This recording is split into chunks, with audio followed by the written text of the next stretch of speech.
जय हिंद। Welcome to the study centre. देखिए, आज इस वीडियो में 2014 के प्रीवियस ईयर क्वेश्चन के सीरीज को करेंगे। ठीक है, 2012 और 2013 के प्रीवियस ईयर क्वेश्चन को मैंने पूरा करा दिया है। ठीक है, आप उनको जाकर के देख लें। अलग से प्लेलिस्ट बना हुआ है, आप जाकर के उनको देख लें। और ये जो क्वेश्चंस है प्रीवियस ईयर क्वेश्चन, आपके एग्जाम में, ठीक है ना, एग्जाम में आपको बहुत ही ज्यादा बेनिफिट होने वाले हैं। तो देखिए, आज करते हैं सवाल number 9। Solve the quadratic equation 2x² plus ax minus a square is equal to 0 for x। यानी कि हमारा एक क्वाड्रेटिक इक्वेशन गिवन है। ठीक है, एक क्वाड्रेटिक इक्वेशन गिवन है। Given quadratic equation, given equation क्या है हमारा? गिवन इक्वेशन है 2x² plus ax minus a square is equal to 0। ये हमारा क्या है कि गिवन क्वाड्रेटिक इक्वेशन है। और इस क्वाड्रेटिक इक्वेशन से, ठीक है, इसमें जो x है ना, इसका x का वैल्यू निकालना है। ठीक है ना, तो x का वैल्यू क्या होगा? ठीक है ना, कि इस इक्वेशन के लिए ये जो है x वैल्यू क्या करेगा, इसको सेटिस्फाई करेगा। तो देखिए, इसको हम दो तरीके से सॉल्व कर सकते हैं। एक है फैक्टराइजेशन मेथड, ठीक है, और दूसरा है कि आप x is equal to minus B plus minus root under B square minus 4ac by 2a ये लगा लो। ठीक है, आप या तो फैक्टराइजेशन कर लो या फिर x का ये वाला फॉर्मूला लगा करके, डिस्क्रिमिनेंट वाला फॉर्मूला लगा करके ये आप x का वैल्यू डायरेक्ट निकाल लो। ठीक है, तो हम सबसे पहले फैक्टराइजेशन वाले से करते हैं। ठीक है, यानी कि 2x² plus ax minus a square is equal to 0 है। ठीक है, देखिए x स्क्वायर का कोफिशिएंट क्या है 2, और यहां पे c क्या है, a स्क्वायर होगा ना। देखो, यहां से 2x² plus ax minus a square में, इसमें ये हो जाएगा हमारे लिए a, और ये वाला a हो जाएगा हमारे लिए b, और ये वाला a स्क्वायर यानी ये माइनस a स्क्वायर। ठीक है ना, माइनस a स्क्वायर माइनस के साथ। ठीक है, c इज इक्वल टू क्या हो जाएगा, माइनस a स्क्वायर। बोलो होगा कि नहीं? ठीक है, तो यहां पे ये जो है इसका, ठीक है, कॉफिशिएंट एक्स स्क्वायर का, और ये जो है कांस्टेंट, ये दोनों को गुना करेंगे तो कितना आ जाएगा, 2a स्क्वायर आ जाएगा। और इस 2a स्क्वायर को ऐसा फैक्टर करना है, इस 2a स्क्वायर का एक ऐसा फैक्टर ढूंढना है, ठीक है ना, कि उन दोनों फैक्टर का, ठीक है ना, उन दोनों फैक्टर को जोड़ने या घटाने पर a आ जाए। ठीक है, और गुना करने पर 2a स्क्वायर आ जाए। ठीक है, यानी कि अगर आप ऐसा कर देते हैं 2a, ठीक है, और ये माइनस माइनस में a, ठीक है, 2a में से एक a जाएगा तो कितना हो जाएगा, a हो जाएगा। ठीक है, यानी कि आप इसको लिख सकते हैं, आप इसको लिख सकते हैं 2a², ठीक है, 2x² plus 2a minus a square is equal to 0। बोलो, बात समझ आई? ठीक है, फिर उसके बाद यहां पे, यहां से 2x² और यहां से 2a से, यहां से क्या कॉमन हो जाएगा, यहां से ये x छोड़ गया, यहां पे ये ax होगा। ठीक है, यहां से आप होगा ना, क्योंकि देखो आपको ax चाहिए। ठीक है, तो 2ax में से ax जाएगा तो कितना आ जाएगा, ax आ जाएगा। ठीक है, तो यहां से 2x² और 2ax में से 2x कॉमन होगा। ठीक है, अब यहां से 2x कॉमन होगा तो यहां से क्या बचेगा, यहां से बचेगा x। ठीक है, और यहां से क्या बचेगा, 2 कॉमन आ गया, x कॉमन आ गया, तो क्या बचेगा a। ठीक है, यहां से माइनस कॉमन आएगा और a कॉमन आएगा, तो यहां से क्या बचेगा x, और माइनस कॉमन आ गया तो यहां से क्या बचेगा, प्लस में a इक्वल टू 0। बोलो, बात समझ। अब यहां पे ये एक एक्सप्रेशन, यहां पे भी एक एक्सप्रेशन, इन दोनों एक्सप्रेशन से x प्लस ए यहां से फिर से कॉमन, और x प्लस ए यहां से भी कॉमन, तो यहां से x प्लस ए कॉमन होगा तो यहां से क्या बचेगा, ये बचेगा 2x, और यहां से बचेगा माइनस a इक्वल टू 0। बोलो, बात समझ आई? अब यहां से a into B equal to 0 होने पे क्या करते हैं हम, कि a into B equal to 0 होने पे क्या कहते हैं, कि a इक्वल टू 0 या फिर b इक्वल टू 0, इन दोनों में से कोई एक 0 हो सकता है। ठीक है, तो यहां से x plus A equal to 0 लिख सकते हैं, और यानी या 2x minus A equal to 0 होगा। दोनों में से किसी एक को तो 0 होना पड़ेगा। ठीक है, अब यहां से x इज इक्वल टू क्या हो जाएगा, तो यहां से हो जाएगा माइनस ए, और यहां से x इज इक्वल टू क्या हो जाएगा, a जब इधर आएगा तो यहां से हो जाएगा पॉजिटिव में, और ये 2 हो जाएगा। ठीक है, तो बाई 2। ठीक है, यहाँ 2 इंटू में x के साथ, यहां आएगा तो बाई में। ठीक है, इसलिए आप यहां से कह सकते हैं कि x का वैल्यू जो होगा वो क्या होगा, x का वैल्यू होगा माइनस a और a बाई 2। बोलो, बात समझ आए? ठीक है, तो यहां से आप लिख सकते हैं कि द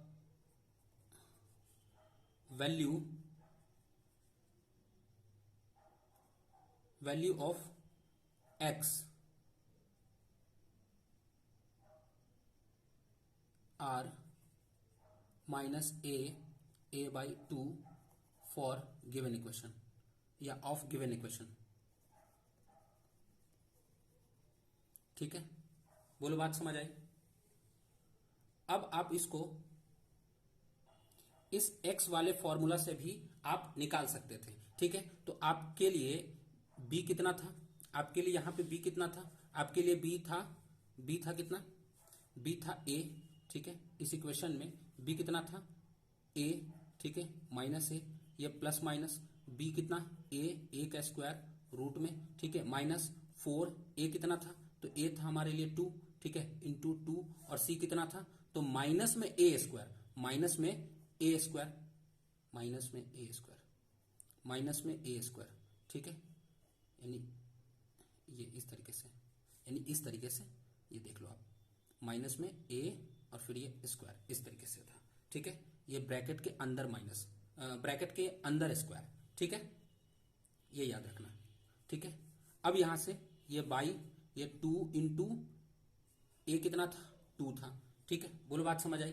ठीक है, अब यहां से इसको हम सॉल्व करते हैं, तो माइनस ए। ठीक है, ये प्लस माइनस, अब यहां से ये ए स्क्वायर, देखो यहां से 4 दूनी 8। ठीक है, और ये माइनस क्या हो जाएगा प्लस। ठीक है, क्या हो जाएगा प्लस, तो 8 और ये ए स्क्वायर होगा। ठीक है, और इसके ऊपर रूट, और ये हो गया 2 दूनी 4। ठीक है, अब यहां से माइनस ए प्लस माइनस। ठीक है, ए स्क्वायर और ए स्क्वायर। ठीक है, और 8a स्क्वायर कितना होगा 9a स्क्वायर हो जाएगा। तो 9a स्क्वायर का रूट में हम क्या लिख सकते हैं, इसको 3a लिख सकते हैं क्या, बोलो 3a लिख सकते हैं, तो इसको हम लिख देते 3a। ठीक है, और बाई 4। ठीक है, अब यहां पे ये x के बराबर इतना है, तो x बराबर हम क्या लिख सकते हैं, एक बारी a प्लस 3a बाई 4, और एक बारी क्या लिख सकते हैं minus a minus 3a by 4। ठीक है, अब यहां से 3a में से एक a जाएगा, यानी माइनस प्लस माइनस होगा, तो ये हो जाएगा 2a बाई 4। ठीक है, और यहां से माइनस माइनस प्लस होगा, तो ये हो जाएगा माइनस में 3 और 1 4a बटा 4। ठीक है, ये देखो ये से 2 से ये 4 गया 2 बार में, और ये 4 से ये 4 गया एक बारी में। ठीक है, तो इसलिए जो x का वैल्यू आया, ठीक है, वो क्या आया, ये आया यहां से a बाई 2, यहां से आया a बाई 2, और यहां से आया माइनस में a। बोलो बात समझ आए। तो ऐसे भी आप निकाल सकते हो, और फैक्टराइजेशन से भी निकाल सकते थे। ठीक है, इस मेथड से भी, फैक्टराइजेशन से, और फिर आप इस मेथड से भी निकाल सकते थे। ठीक है, बोलो बात समझ आए। अब सवाल नंबर 10। ठीक है, the first and the last term of an AP are 5 and 45 respectively. यानी फर्स्ट टर्म दिया हुआ है, यानी कि हमारा क्या गिवन है, गिवन है a1। ठीक है, गिवन है क्या, a1 इज इक्वल टू 5। ठीक है, एंड लास्ट टर्म यानी an को ही बोलते हैं l, तो ये कितना गिवन है, ये हमारा गिवन है 45। ठीक है, अब यहां से बोला है if the sum of all its term is 400। ठीक है, यानी कि इसका सारे टर्म का, ठीक है, ये पता नहीं कि n कितना है, ठीक है ना, तो इसके सारे टर्म्स का, ठीक है ना, मान लेते हैं अगर let the number of terms be n। ठीक है, तब इसलिए तो यहां से Sn जो है, Sn कितना गिवन है, Sn गिवन है ये 400, ये भी गिवन है हमारा। ठीक है, एंड यह भी मान लेते हैं कि जो कॉमन डिफरेंस है वह भी क्या होगा, वह d होगा। बोलो बात समझ आया। ठीक है, ये क्या क्या गिवन है, a1 गिवन है, ए और an गिवन यानी लास्ट टर्म गिवन है, और Sn गिवन है यानी पूरे टर्म्स का क्या है, सम गिवन है। ठीक है, बोलो बात समझ आई। तो अब हम क्या करते हैं इसके बाद कि यहां से एक बात और जान लो कि Sn इज इक्वल टू क्या होता है, दो फॉर्मूला होता है, मैंने बताया है दो फॉर्मूला होता है। एक फॉर्मूला होता है क्या कि n/2, ठीक है, और 2a plus n-1 into D होता है। बोलो जी, बात समझ आई।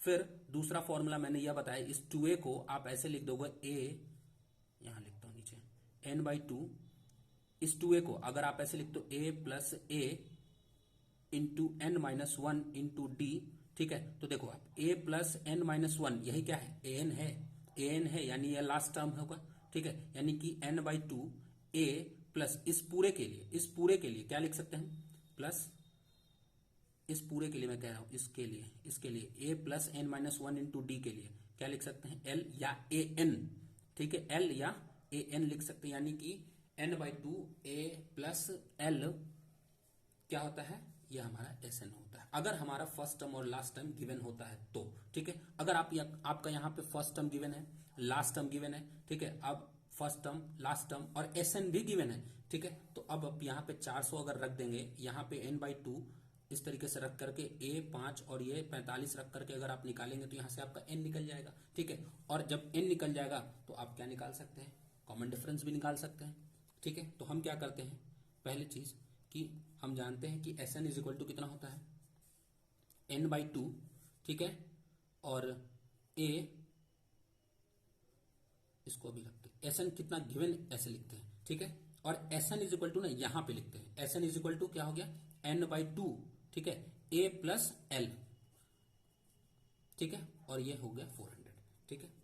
तो ये यहां से n/2, ठीक है, और यहां से a कितना है, a है 5 और l है 45, ठीक है, और ये हो गया 400, ये n/2 45 और 5 कितना हो गया, ये हो जाएगा 50, ठीक है, इज इक्वल टू 400, ठीक है। ये कटा इससे तो 25 बार में, अच्छा ये 25 से इसको काटोगे तो 25 × 200 तो यानी 16, ठीक है ना, यानी कि n इज इक्वल टू, तो इसलिए आप कह सकते हो कि n बराबर कितना हो गया, 16, यानी कि जो टोटल जो नंबर ऑफ टर्म्स है वो कितना है, वो है 16, टोटल नंबर ऑफ टर्म्स कितना है, 16 है, ठीक है।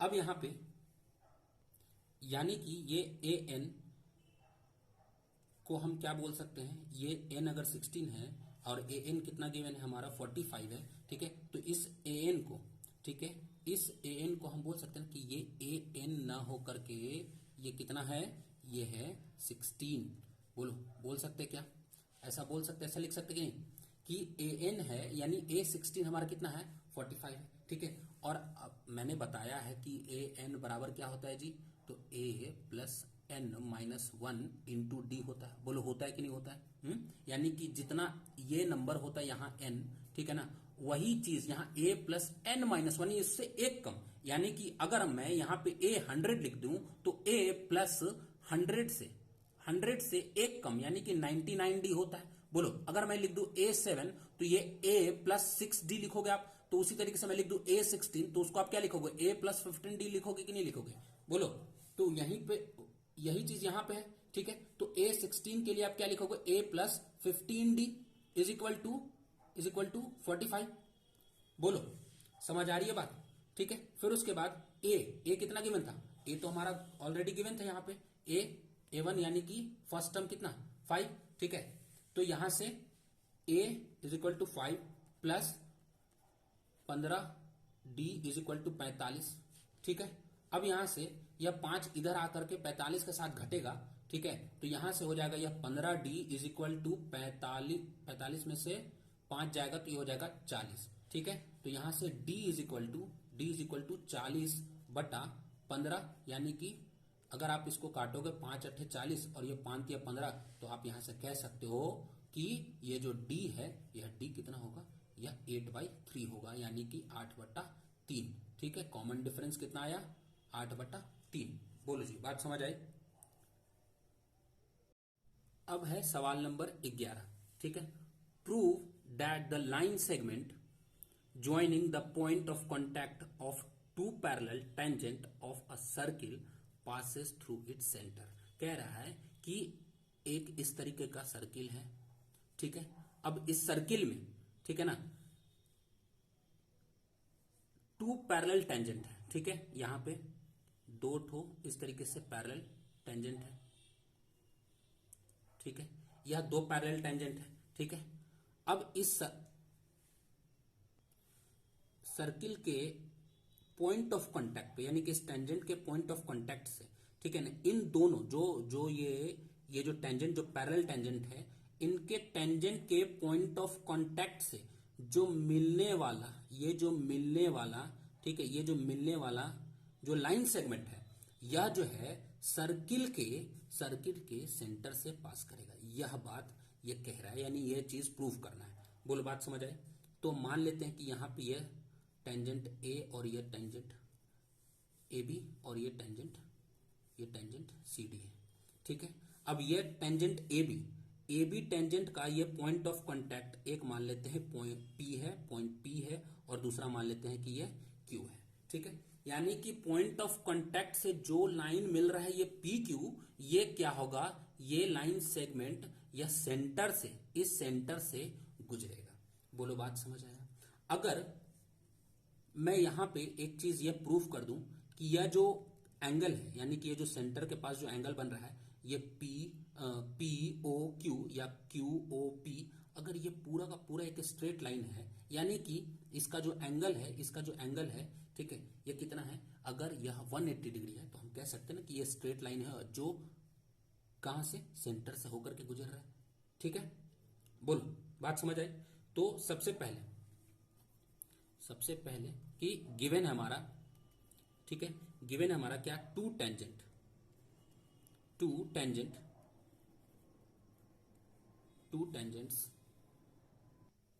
Of a circle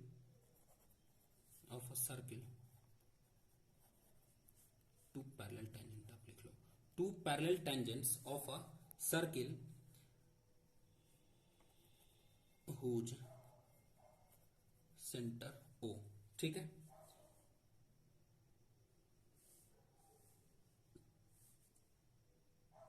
A B, ठीक है, वो जो टू पैरेलल टेंजेंट है वो क्या है, A B and C D, ठीक है,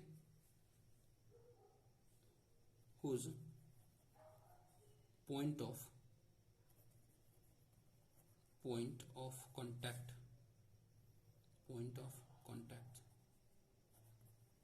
contact P and Q respectively,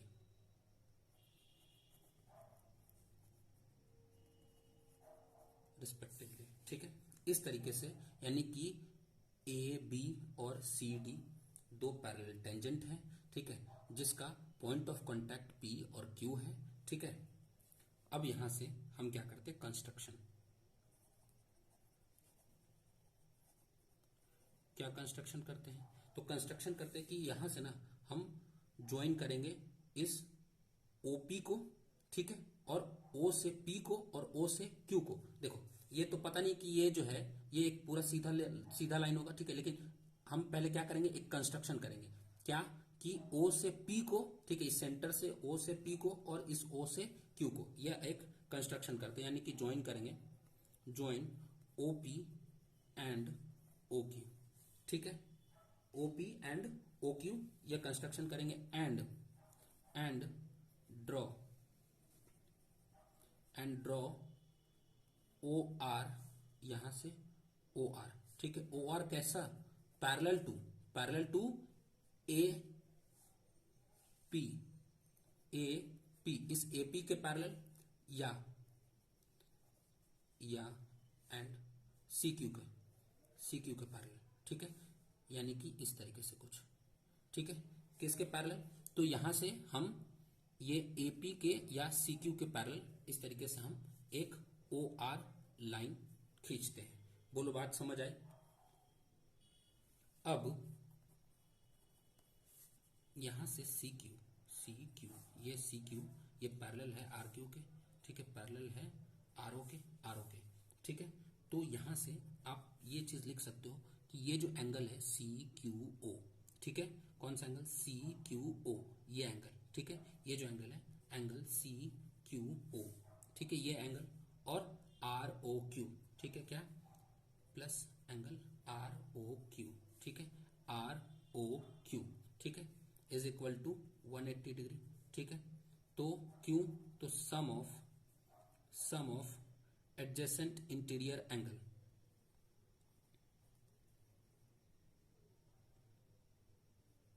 adjacent interior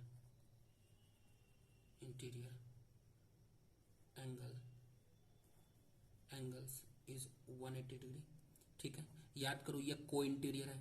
ठीक है, और सम ऑफ को इंटीरियर कितना होता है? एडजेसेंट इंटीरियर बोलो या फिर को इंटीरियर। ठीक है, ठीक है, तो को इंटीरियर एंगल का सम कितना होता है? 180 डिग्री होता है। याद करो क्लास 9th में आपने पढ़ा होगा कि अगर दो लाइन पैरेलल है और ये एक ट्रांसवर्स है, ठीक है, तो ये जो लाइन, ये जो एंगल होता है ये अपोजिट वाला, ये अल्टरनेट कहलाता है। ठीक है, और दोनों एक ही साइड वाला, दोनों एक ही साइड, ये और ये, ठीक है, ये और ये डार्क वाला, ठीक है, दोनों एक साइड है। ठीक है, तो ये दोनों क्या कहलाता है? को इंटीरियर एंगल कहलाता है। ठीक है, और को इंटीरियर एंगल का सम कितना होता है? 180 डिग्री होगा। ठीक है, तो यहां से ये पैरेलल है और ये पैरेलल है। ठीक है, अब ये पैरेलल और ये पैरेलल है, और ये पैरेलल तो है ही, इसके पैरेलल गिवन है। ठीक है, तो ये जब पैरेलल है, ठीक है, तो यहां से ये देखो, ये एक ट्रांसवर्स जैसा बिहेव कर रहा है। ये क्यू ओ क्या है? एक ट्रांसवर्स है, और ये क्यू ओ ट्रांसवर्स है, तो ये एंगल और ये एंगल ये क्या होगा? को इंटीरियर होगा। बोलो होगा कि नहीं होगा? तो ये एंगल और ये एंगल का सम कितना होगा? 180 डिग्री होगा। जब इस एंगल और इस एंगल का सम 180 डिग्री हो गया, ठीक है, और यहां से देखो ये एंगल तो ऑलरेडी 90 डिग्री है। ठीक है कि नहीं? यह C Q O is equal to 90 degree plus R O Q is equal to 180 degree. बोलो बात समझ आई? अब यहां पे ये चूंकि C angle C Q O is equal to 90 degree होगा। ठीक है, क्यों 90 डिग्री होगा? क्योंकि जो टेंजेंट होता है, ठीक है ना, टेंजेंट परपेंडिकुलर होता है, ठीक है, to the radius of the circle. ठीक है, टेंजेंट जो होता है परपेंडिकुलर होता है रेडियस ऑफ द सर्किल का। ठीक है ना, कहां पे? At the point of contact. ठीक है, पॉइंट ऑफ कॉन्टैक्ट पे ये जो रेडियस है ओ क्यू, ये ओ क्यू रेडियस क्या होगा? इस टेंजेंट के ऊपर क्या होगा? पॉइंट ऑफ कॉन्टैक्ट पे। ठीक है ना, यानी इस क्यू पे, ये ओ क्यू जो है क्यू पे, ये सी डी पे क्या होगा? परपेंडिकुलर होगा। तो यह परपेंडिकुलर होगा, तो यानी कि यहां पे यह 90 डिग्री का एंगल बनाएगा, तो यह 90 हो गया, और इसको जोड़ने पर यह 90 है। तो बताओ कि आर ओ क्यू भी 90 होगा कि नहीं? इसलिए यह 90 इधर आएगा, तो क्या हो जाएगा? R O Q is equal to 90 degree. बोलो होगा कि नहीं होगा? बोलो बात समझ आ रही है? ठीक है, फिर उसी तरीके से सिमिलरली, ठीक है, सिमिलरली क्या होगा कि यहां से ये आर ओ पी, ठीक है, अब यही सेम चीज जब इसके साथ करोगे, देखो ये पैरेलल है इसके, और ये पैरेलल इसके, और ये पैरेलल इसके, तो जब यहां पे ये 90 डिग्री बन रहा है, तो यहां पे भी 90 डिग्री बनेगा, और इधर ये दोनों पैरेलल होने की वजह से, ठीक है, ये पीओ क्या होगा? ये पीओ क्या हो जाएगा? पीओ हो जाएगा ट्रांसवर्स। तो यहां पे ये एंगल और ये एंगल और ये एंगल क्या हो जाएगा? ये हो जाएगा एडजेसेंट एंगल, को इंटीरियर एंगल। तो इनका भी सम कितना हो जाएगा? 90 डिग्री हो जाएगा। ठीक है, अब इनका भी सम 90 डिग्री हो जाएगा, सॉरी 180 डिग्री हो जाएगा ना, ये को इंटीरियर होने की वजह से ये 180 डिग्री हो जाएगा, और यहां पे भी पॉइंट ऑफ कांटेक्ट है, तो यह 90 हो जाएगा। तो जब यह 90 हो जाएगा, तो बताओ ये वाला होगा कि नहीं होगा? 90 होगा ना। आपको यह नहीं मानना है कि ये 90 हो गया तो इधर भी 90 हो जाएगा, क्योंकि यह पूरा जो है एक स्ट्रेट लाइन है। यही तो पता नहीं है ना कि ये एक स्ट्रेट लाइन है, यही प्रूफ करना है कि स्ट्रेट लाइन है। ठीक है, तो आप इसको 90 मानते हुए आप इसको, ये अगर आप इसको मान लेते हैं, अगर आपने यहां पे निकाला कि आर ओ क्यू, यह 90 डिग्री आ गया, ठीक है, आपने निकाल दिया। ठीक है, तो अब अगली स्टेप में ये नहीं कर जाना कि R O Q is equal to 90 हो गया, तो R O Q is equal to 90 plus R O P is equal to 180 degree. ठीक है, तो ये 90, तो ये वाला R O P is equal to 180, तो ये 180 में से ये घटेगा, तो ये R O P is equal to 90 degree. ये ऐसे नहीं कहना है, ये ऐसे इसलिए नहीं कहेंगे क्योंकि ये तो तब कहेंगे ना जब ये पूरा पता होगा कि ये आपको स्ट्रेट लाइन है। यही तो नहीं पता ना कि ये एक स्ट्रेट लाइन है। ठीक है, तो आपको ऐसे ही समझना होगा, जैसे आपने इसको समझा कि ये इसके पैरेलल है। ठीक है, तो यह जो है ये और ये एंगल को इंटीरियर है, तो इसका सम 180 डिग्री होगा, ठीक है। और यहाँ पे ये पॉइंट ऑफ कांटेक्ट पे रेडियस जो है परपेंडिकुलर होगा किसके ऊपर, टेंजेंट के ऊपर। उसी तरीके से आपको सिमिलरली ये समझना होगा कि ए बी जो है पैरेलल होगा आर ओ के, और ये ओपी जो है ट्रांसवर्स है इसका, तो ये आर ओ पी और ए पी ओ यह जो है एंगल दोनों को इंटीरियर होगा, तो इनका सम 180 डिग्री होगा। और यहां पे भी पॉइंट ऑफ कांटेक्ट पे, ठीक है ना, यानी पी पे क्या होगा कि ए पी ओ यह 90 डिग्री का एंगल बनाएगा, ठीक है ना, यह 90 डिग्री का एंगल बनाएगा। तो यह जो है 180 में से यह 90 घटेगा, तो आर ओ पी भी क्या होगा, 90 डिग्री होगा। इसीलिए यहां पे मैं लिख रहा हूं सिमिलरली, ठीक है ना, कि R O P is equal to 90 degree. बोलो बात समझ आए, बोलो बात समझ आए। अब यहां से अगर मैं कह दूं कि अगर आप इनको और इनको जोड़ दो, ठीक है, आर ओ क्यू, ठीक है, प्लस आर ओ पी, अगर आप मान लो इसको फर्स्ट और इसको मान लो सेकंड, ठीक है ना, तो एड दिस, ठीक है ना, एडिंग दिस 1 एंड 2, ठीक है। अब इन दोनों को अगर हम जोड़ देते हैं तो क्या हो जाएगा, ये हो जाएगा ना 90 डिग्री, क्योंकि ये 90 डिग्री है, यह भी 90 डिग्री है, ठीक है, तो इज इक्वल टू 180 डिग्री। देखो अब इन दोनों को अगर आप जोड़ोगे तो क्या हो जाएगा, ये हो जाएगा एंगल क्यू ओ पी, होगा कि नहीं, क्यू ओ पी एंगल होगा ना। और क्यू ओ पी एंगल कितना हो जाएगा, 180 डिग्री। और कोई एक एंगल, अगर कोई एक एंगल अकेला कोई एक एंगल 180 डिग्री का है, अगर कोई अकेला एक एंगल 180 डिग्री का है, तो आप यह समझोगे कि वह जो एंगल होगा, ठीक है ना, वह किसी स्ट्रेट लाइन से बन रहा है, ठीक है ना, किसी दो लाइन का, या कोई अकेला लाइन है जो क्या है, एक स्ट्रेट लाइन है। या फिर ऐसा समझोगे कि कोई दो लाइन था, ठीक है, कोई दो लाइन था, ठीक है, किसी पॉइंट से दो लाइन स्टार्ट होता है, ठीक है, और ये ऐसे ऐसे होते होते ये क्या हो गया, एक स्ट्रेट लाइन, दो लाइन ही क्या बन गया, एक स्ट्रेट लाइन बन गया। तो यहाँ पे जो एंगल होगा ये कितने डिग्री का होगा, 180 डिग्री का होगा। बोलो बात समझ आए। तो आप यहां से कह सकते हो कि हेंस बी ओ सी, यहां पे sorry P O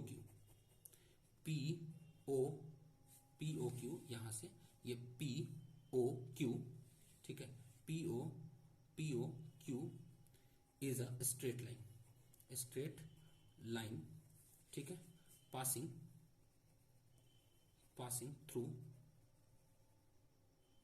through centre O, ठीक है।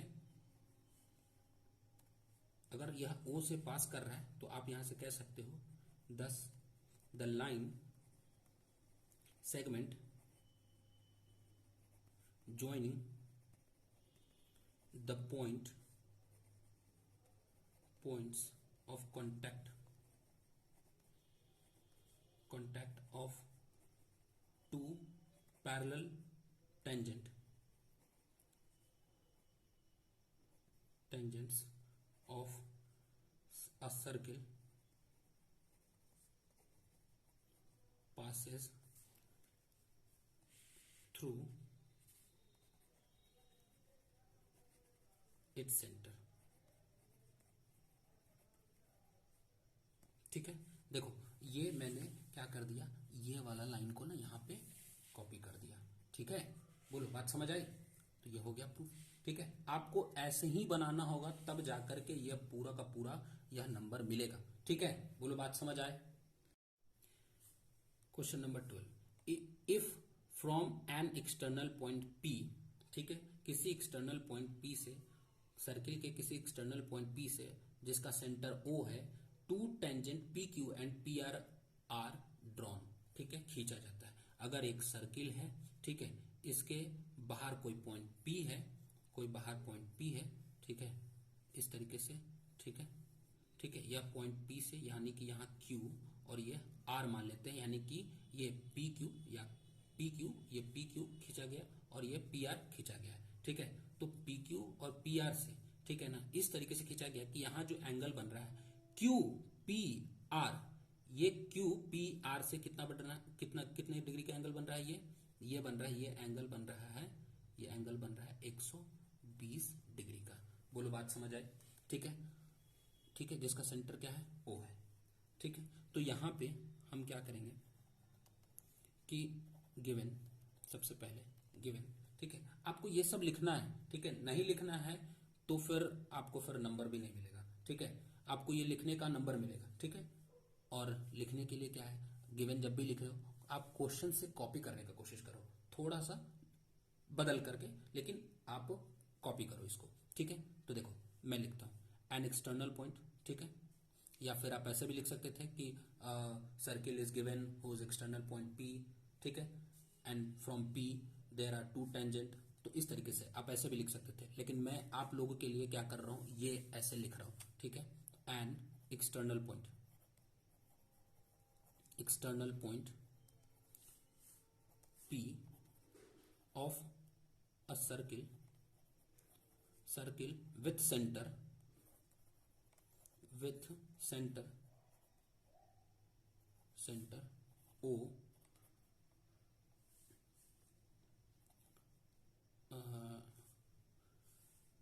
To tangents PQ and PR are drawn। ठीक है, and QPR is equal to 120 degree. ठीक है, ये चीज लिख दिया। ठीक है, अब प्रूव दैट, प्रूव क्या करना है, टू प्रूव, टू प्रूव, ठीक है, प्रूव करना है कि ये 2PQ बराबर होगा PO के। ठीक है, यानी कि इस PQ, ये जो PQ है, ये जो इसका जो लेंथ है, ये 2PQ, यह जो है किसके बराबर होगा, इस OP के, इस OP के। ठीक है ना, इस OP के बराबर होगा। ठीक है, इस OP के बराबर होगा इसके। बोलो बात समझ आई? यानी कि यहां से आपको यह बात समझना होगा। ठीक है, कि आप सबसे पहले, ठीक है, यहां पे देखो ये जो एंगल है Q O O Q P। ठीक है, ये O O, ये O Q P, O Q P, ये जो एंगल है यह कितने डिग्री का एंगल है, यह 90 डिग्री का एंगल है। ठीक है, क्यों? क्योंकि टेंजेंट जो होता है वह परपेंडिकुलर होता है रेडियस पे। ठीक है, at point of contact, tangent perpendicular to radius. ठीक है, कहां पे, एट पॉइंट ऑफ कॉन्टैक्ट, ये लिखना होगा आपको। ठीक है, फिर उसके बाद यहां से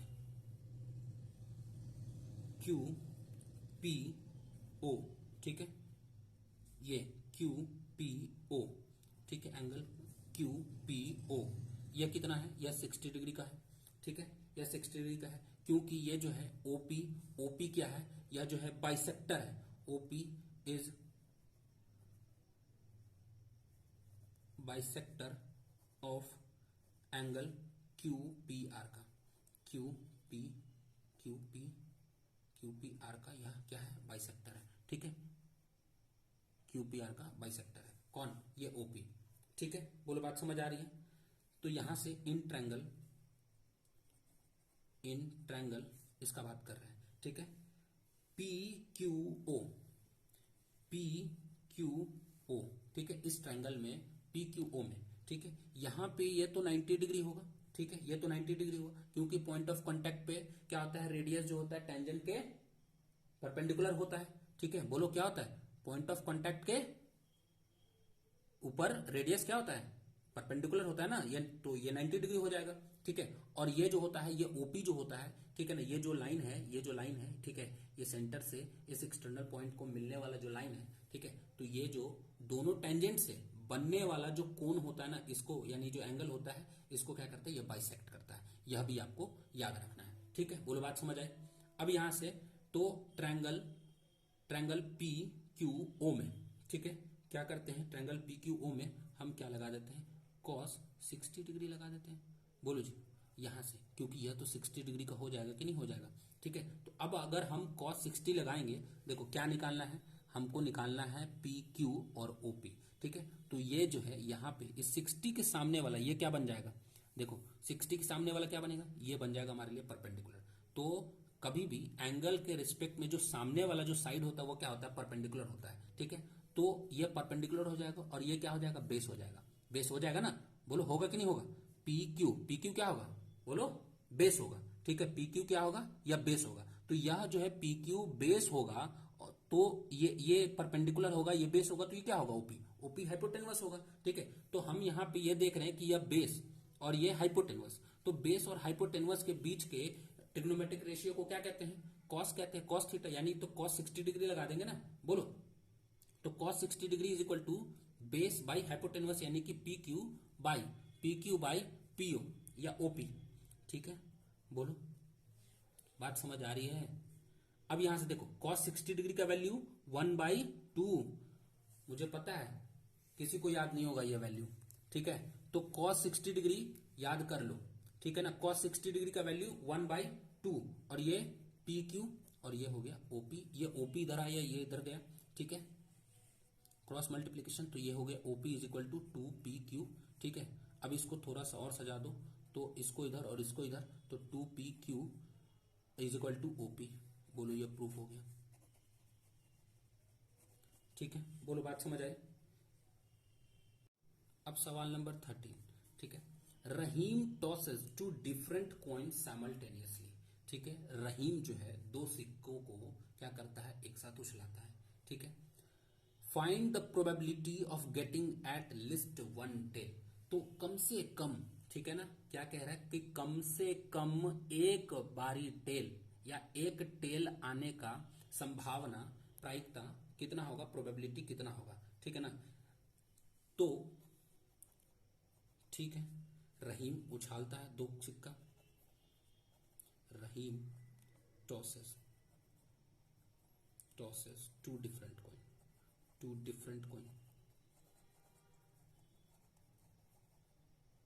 coins simultaneously।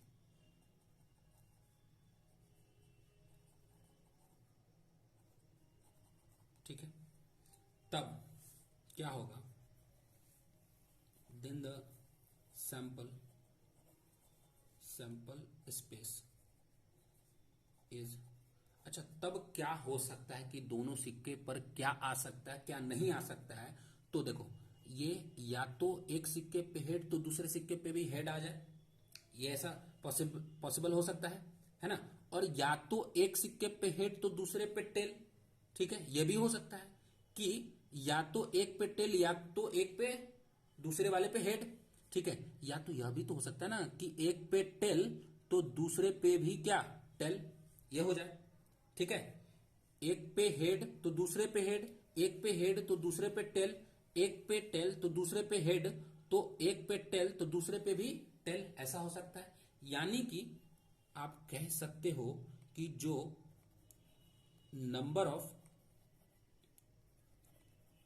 Total number of possible outcome कितना हो जाएगा, पॉसिबल आउटकम कितना होगा, 1 2 3 4 हो जाएगा। बोलो होगा कि नहीं होगा। वैसे भी मैंने आप लोगों को यह भी बताया था, देखो कि जब एक सिक्का होता है, ठीक है, इस एक सिक्के के ऊपर एक तरफ क्या होता है, हेड होता है, तो दूसरे तरफ क्या होता है, टेल होता है। एक तरफ हेड होता है और दूसरे तरफ टेल होता है। ठीक है, और अगर हम 2 सिक्का को उछाल रहे हैं, ठीक है, तो टोटल पॉसिबल आउटकम कितना होगा। तो इसके लिए मैंने बताया था कि 2 यानी एक सिक्के पे 2 नंबर मार्क्ड है, तो आप उसको क्या कर दो, 2 के ऊपर, अगर 2 सिक्के को उछाल रहे हो, ठीक है, तो 2 का स्क्वायर कर दो, यानी कि 4 आ जाएगा। ठीक है, अगर आप 3 सिक्का उछाल रहे हो, 1 2 3 सिक्का उछाल रहे हो और इसमें भी हेड टेल, इसमें भी हेड टेल, इसमें भी हेड टेल, ठीक है, तो आप क्या कर दो, यानी कि 2 नंबर मार्क्ड है, तो आप इसको क्या कर दोगे कि इसका जो है 2 का क्यूब कर दो। 3 सिक्का के लिए 2 का क्यूब, तो ये हो जाएगा टोटल क्या, पॉसिबल आउटकम। ठीक है, वैसे ही मैंने डाइस के लिए भी बताया था। ठीक है, वैसे ही मैंने डाइस के लिए भी बताया था। ठीक है, कि अगर आपके पास डाइस है, एक डाइस में तो कितना पॉसिबल आउटकम, 2। ठीक है, अगर यही डाइस अगर 2 हो जाए, यही डाइस क्या हो जाए, अगर 2 हो जाए, ठीक है, तो एक डाइस पे कितना मार्क्ड, कितना नंबर मार्क्ड होता है, तो 6 नंबर मार्क्ड होता है। 2 डाइस हो जाएगा तो टोटल पॉसिबल आउटकम 2 का स्क्वायर कर देना। बोलो बात समझ में आया। अगर 3 डाइस हो जाता, ठीक है, अगर डाइस कितना हो जाए, 3 हो जाए, ठीक है, अगर डाइस कितना हो जाए, 3 हो जाए, सभी को याद है ना, मैं बार बार सवाल में बता रहा हूं, मैं बार बार सवाल में बता रहा हूं, ठीक है, अगर डाइस कितना हो जाए, 3 हो जाए, और एक डाइस पे कितना नंबर, 6 नंबर मार्क्ड होगा, ठीक है, तो इससे पॉसिबल आउटकम कितना हो जाएगा, तो 6 का क्यूब यानी कि 216। बोलो बताया ना मैंने, 2 सिक्के के लिए 2 का स्क्वायर कर दो, 3 सिक्के के लिए 2 का क्यूब कर दो, एक डाइस के लिए 6 के पावर 1 कर दो, 2 डाइस के लिए 6 के पावर 2 कर दो, और 3 डाइस के लिए 6 के पावर 3 कर दो। अच्छा, एक सिक्का के लिए, एक सिक्का के लिए बताओ, एक सिक्का के लिए तो 2 के पावर 1 कर दो, ठीक है। बोलो टोटल ये आउटकम निकल करके आपको आ जाएगा। बोलो बात समझ आई। देखो प्रैक्टिस तो करना पड़ेगा, चाहे आप कुछ भी करो प्रैक्टिस करना पड़ेगा, बार बार देखो, बार बार सीखो, ठीक है। मैं लिख लिख करके जो बता रहा हूं, आप लोग ऐसे ही टांग पसार करके बस देखे जा रहे हो, ठीक है। तो ऐसे केवल देखने से नहीं होगा, आपको भी कॉपी कलम उठा करके लिखना होगा और बार बार रिवीजन करना होगा, बार बार प्रैक्टिस करना होगा, ठीक है। तभी आपको ये बात, ये जो सवाल है समझ आएगा, ठीक है। तो देखो आगे यहां पे क्या है कि ये टोटल पॉसिबल आउटकम निकल गया, ठीक है। अब हमको क्या कह रहा है कि एट लिस्ट, ठीक है, एट लिस्ट 1 टेल, ठीक है, 1 टेल ऑन टॉसिंग, ठीक है, टॉस करने पर कम से कम एक तो, ठीक है ना, एक हमारा टेल आना चाहिए। तो अच्छा, टॉस कर रहे तो कितने सिक्के को, 2 सिक्के को, ठीक है, यानी 2 कॉइन्स, ठीक है। At least 1 tail on tossing 2 coins is equal to क्या हो सकता है जी, तब बताओ सैंपल क्या आ सकता है, तब आ सकता है या तो एक पे हेड एक पे टेल, ठीक है, क्योंकि एक टेल चाहिए मुझे, ठीक है, या तो फिर एक पे टेल ले आओ एक पे हेड ले आओ, ठीक है, या फिर दोनों पे टेल ले आओ, ठीक है, ये चीज हो सकता है, 1 2 3, कम से कम तो एक टेल चाहिए। तो या तो ये हो सकता है कि एक हेड एक टेल आ जाए, मतलब कि मैं 2 सिक्के को उछाल रहा हूं, ठीक है, 2 सिक्के को उछालने पर या क्या आ जाए, एक पे हेड, ठीक है, तो दूसरे पे टेल आ जाए, ठीक है, या तो एक पे टेल आ जाए, ठीक है, और दूसरे पे हेड आ जाए, ठीक है, या तो फिर एक पे टेल आ जाए या फिर दूसरे पे टेल आ जाए, यही चीज तो हो सकता है ना। तो ये वाला तो होगा नहीं, एक पे हेड तो दूसरे पे हेड ये आ जाए, ऐसा तो चलेगा नहीं, ठीक है, क्योंकि कम से कम एक टेल आना चाहिए। तो एक टेल यहां भी आ सकता है, यहां भी, या इसको भी कंसिडर कर सकते हैं, ठीक है ना, यानी कि ऐसा ऐसा कितना चांस है कि एक टेल आ सकता है, 3, ठीक है। इसलिए हम कह सकते हैं कि जो नंबर ऑफ हमारा जो फेवरेबल आउटकम होगा,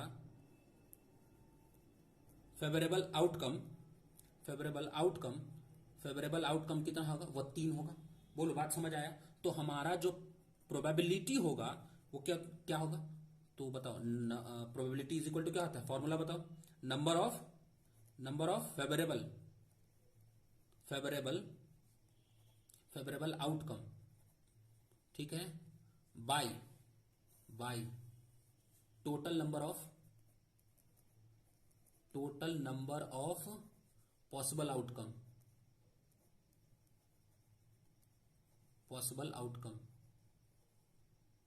ठीक है। अब यहां से फेवरेबल आउटकम कितना आया, 3, पॉसिबल आउटकम कितना आया, 4, इसलिए जो प्रोबेबिलिटी होगा, ठीक है ना, तो probability, hence the probability of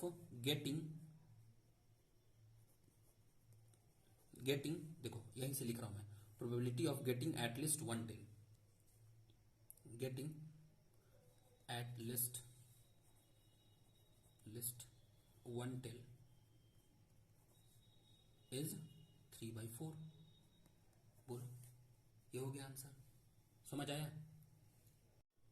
अब 14 नंबर क्वेश्चन, ठीक है, स्क्वायर ओ ए बी सी, ठीक है, स्क्वायर है एक, ठीक है, ये है ओ, ये है ए, ये है बी और ये है सी, ठीक है, और यहां पे ये पी और ये क्यू, ठीक है। स्क्वायर कह रहा है कि square O A B C inscribe in a quadrant, inscribe मतलब कि किसी के अंदर, ठीक है, तो किसके अंदर भाई, तो क्वाड्रेंट के अंदर, ठीक है, तो कौन सा quadrant, O P B Q, O P B Q, ये क्या है? क्वाड्रेंट है। इस क्वाड्रेंट के अंदर क्या इंस्क्राइब है? तो इसके अंदर इंस्क्राइब है स्क्वायर।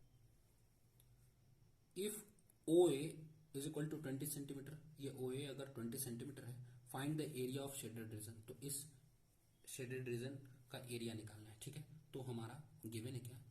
साइड ऑफ स्क्वायर, ठीक है। साइड ऑफ स्क्वायर क्या? ओ ए, ठीक है। हालांकि ये भी है, ओ सी ए भी है, ए बी भी है, बी सी ए, सब तो इक्वल होगा, तो ओ ए, ठीक है। साइड का जो हमारा जो स्क्वायर का जो साइड है वो कितना है? ओ ए, ओ ए कितना गिवन है? 20 सेंटीमीटर, ठीक है, ठीक है। फिर उसके बाद radius, radius of quadrant, radius of quadrant कितना है? ये रेडियस ऑफ क्वाड्रेंट क्या हो जाएगा? ये ओपी हो जाएगा, ठीक है। अच्छा, ओपी के साथ साथ ओक्यू भी होगा, ठीक है। अच्छा, ओक्यू के साथ साथ आप देखो तो जरा ध्यान से, ठीक है, कि इस पॉइंट से लेकर के इस क्वाड्रेंट के इस बाउंड्री को टच कर जो करने वाला जो लाइन है, ठीक है, यही तो रेडियस होगा ना, ठीक है। यानी कि सरकमफेरेंस के जो बाउंड्री, सरकमफेरेंस को जो टच कर रहा है सेंटर से, यही है रेडियस। तो देखो तो ये सेंटर से क्या ये लाइन, क्या ये लाइन, ये लाइन, ठीक है, ओ बी, क्या ये सरकमफेरेंस को टच कर रहा है कि नहीं? तो बताओ, तो ओ बी भी हमारा क्या होगा? रेडियस होगा, ठीक है, ठीक है। लेकिन यहाँ पे जो ओबी है, ये यहाँ ओबी जो है क्या है? OB is the diagonal, diagonal of square, ठीक है। यह क्या है? स्क्वायर का डायगोनल है, ठीक है। और हम जानते हैं कि जब डायगोनल होता है तो वो डायगोनल क्या होता है? डायगोनल ऑफ स्क्वायर क्या होता है? यहाँ पे लिख देता हूँ, diagonal, diagonal of square is equal to होता है √2 इंटू साइड। बोलो होता है कि नहीं होता है? तो यहाँ ओबी, इस ओबी के बराबर हम क्या लिख सकते हैं? साइड का रूट अंडर, ठीक है, यानी कि √2 ओ ए। बोलो ऐसा लिख सकते हैं क्या? बोलो लिख सकते हैं ना? लिख सकते हैं। इस ये डायगोनल के बराबर क्या हो जाएगा? इस ओ ए का √2 कर दोगे, ठीक है। O B is equal to √2 है, √2 ओ ए, √2 ओ ए, ठीक है। यानी कि O B is equal to यहाँ √2, ठीक है, इंटू 20, यानी कि ये हो जाएगा 20 √2, यानी कि ये जो होगा ओपी कितना हो जाएगा? ये हो जाएगा 20 √2, ठीक है। वही चीज यहाँ करते हैं, ठीक है। तो ये है √2 ओ ए कितना? 20, ठीक है। तो यहां से ये ओ बी, इसलिए O B is equal to हो जाएगा 20 √2 सेंटीमीटर। बोलो बात समझ आए? अब यहां से निकाल लेते हैं area, area of shaded reason, shaded region. तो एरिया ऑफ शेडेड रीजन निकालना है तो आप क्या करो कि इस क्वाड्रेंट में से, इस क्वाड्रेंट, इस पूरे क्वाड्रेंट के एरिया में से अगर आप स्क्वायर का एरिया घटा दोगे तो क्या ये शेडेड रीजन का एरिया नहीं निकल जाएगा? बताओ। तो एरिया ऑफ, तो area of quadrant, quadrant minus area of square कर देते हैं, ठीक है। तो एरिया ऑफ क्वाड्रेंट क्या होगा जी? एरिया ऑफ क्वाड्रेंट होता क्या है? पहले ये बताओ, क्वाड्रेंट होता क्या है? तो क्वाड्रेंट जो होता है पूरे सर्किल का 1/4 होता है, ठीक है। तो पूरे सर्किल का एरिया कितना हो गया? पाई आर स्क्वायर हो गया। तो क्वाड्रेंट का एरिया कितना हो जाएगा? तो एक इस क्वाड्रेंट का एरिया कितना हो जाएगा? पाई आर स्क्वायर बाई 4 कर देंगे तो नहीं हो जाएगा? बताओ। तो ये पाई आर स्क्वायर बाई, ये पाई आर स्क्वायर बाई 4, और एरिया ऑफ स्क्वायर क्या हो जाएगा? इस ओ ए का स्क्वायर हो जाएगा, यानी साइड का स्क्वायर हो जाएगा। बोलो बात समझ में आया? समझ आ रहा है कि नहीं? तो यहां से इस ओ ए का स्क्वायर हो जाएगा, और यहां से पाई का वैल्यू भी लेने के लिए बोला था, ठीक है, 3.14 लेने के लिए, ठीक है। तो यहां से हम लिख देंगे 3.14, ठीक है। और यहां से जो रेडियस है, यहां जो रेडियस है यानी ओ बी कितना है?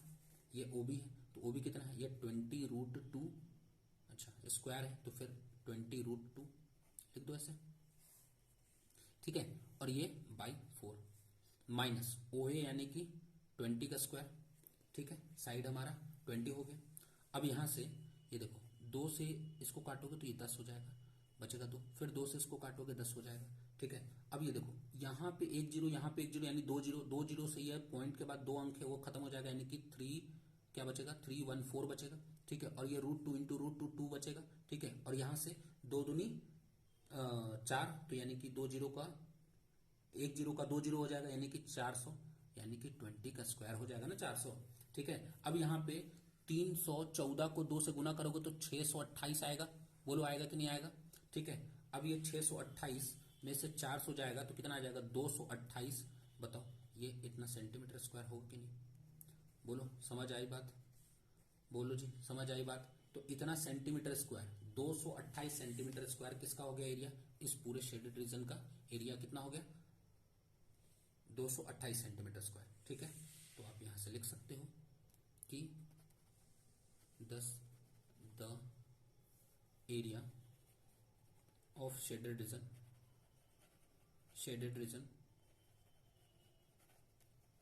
Reason is 228 centimetre square. ठीक है, वीडियो कैसा लगा कमेंट करके ज़रूर बताएं, और आपने मुझे इतना समय दिया इसके लिए धन्यवाद।